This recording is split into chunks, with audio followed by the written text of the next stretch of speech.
Hi, I am going to start my timer now. Going to do my learning teaching interaction for our second outline. And that goes, so it was all about teaching, which I really loved, all the reading and reading the teaching the gospel manual, because I thought it just tied it all together, even though it's not directly teaching the gospel. I really feel like all family life education it benefits the family, so therefore it has the basis of the gospel behind it. I really enjoyed reading everything because I felt completely lost before how exactly to do the teaching and what to include, and it gave a lot of direction in how to do it all. In chapter 4, and the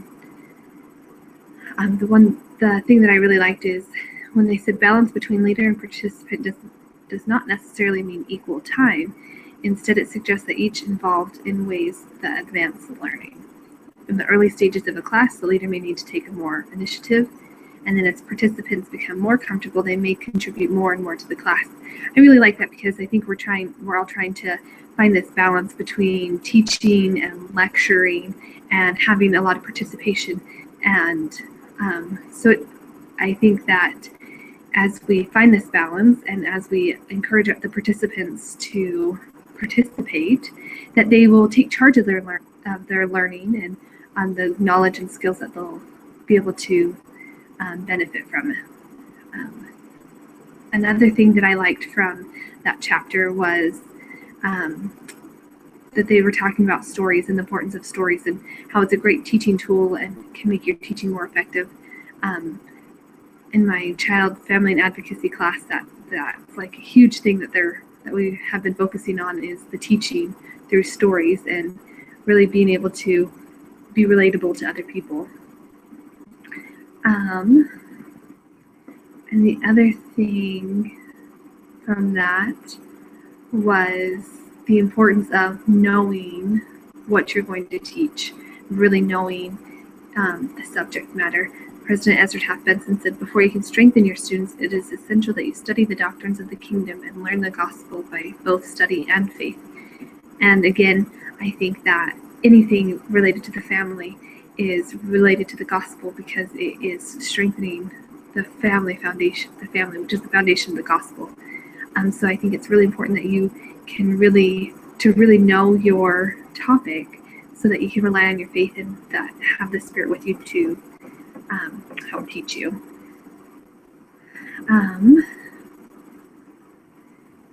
In chapter 5, one of the questions was, how can you build rapport to show general interest?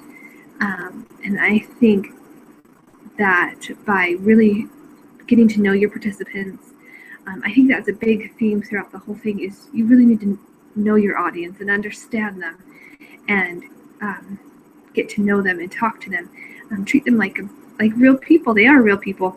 As we do that, we'll be able to have a better relationship with them and we'll be able to teach them. They'll be more teachable instead of us standing up there and lecturing and saying, well, this is what the research says and I'm the expert on the subject, because by no means do I feel like I am any sort of expert at all. And so I really do rely on having that audience participation and knowing my audience and knowing what needs they have to be able to help teach them the skills that they need to have.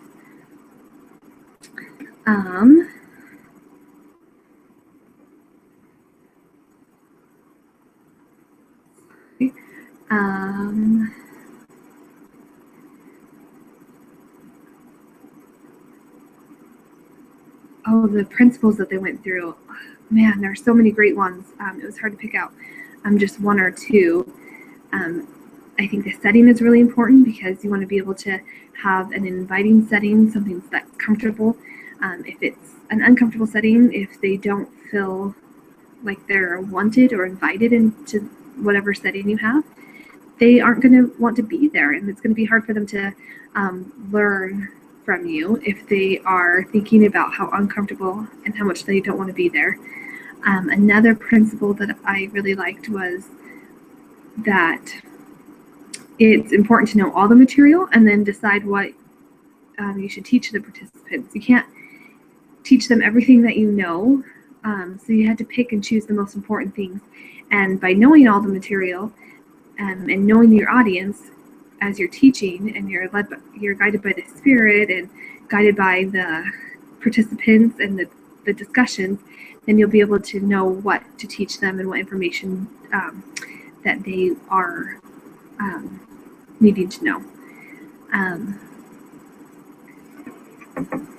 As far as teaching, it's really important to know how to teach them, because you might have all this great information, but if you don't know how you're going to relay that information to the participants, then it's not going to do a lot of good.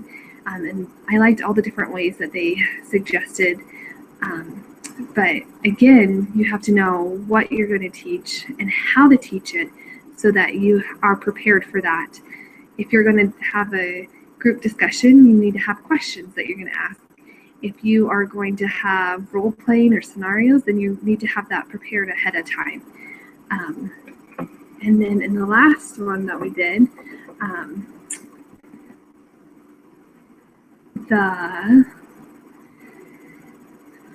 something that really stood out to me was about group discussions, the importance of linking it all together and summarizing it and asking quality questions. I think in the past that I've struggled with that before, that I haven't asked the real good quality questions, and which quality questions to me encourages participation.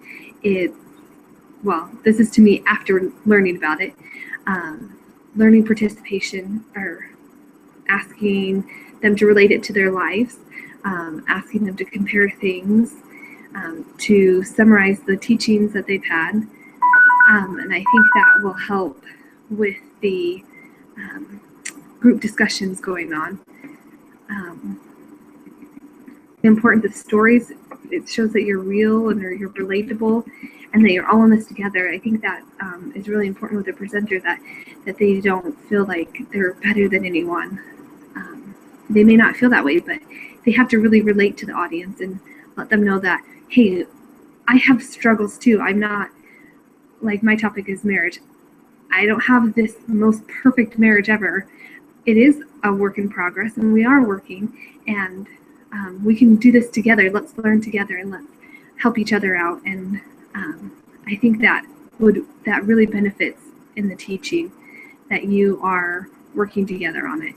And so, and the last thing is that if you start researching and planning it and preparing with a prayer, and you are prayerful throughout it, the planning and also your teaching, that you'll be able to teach the participants what they need to know and do the best job that you can. So that's about all that I have.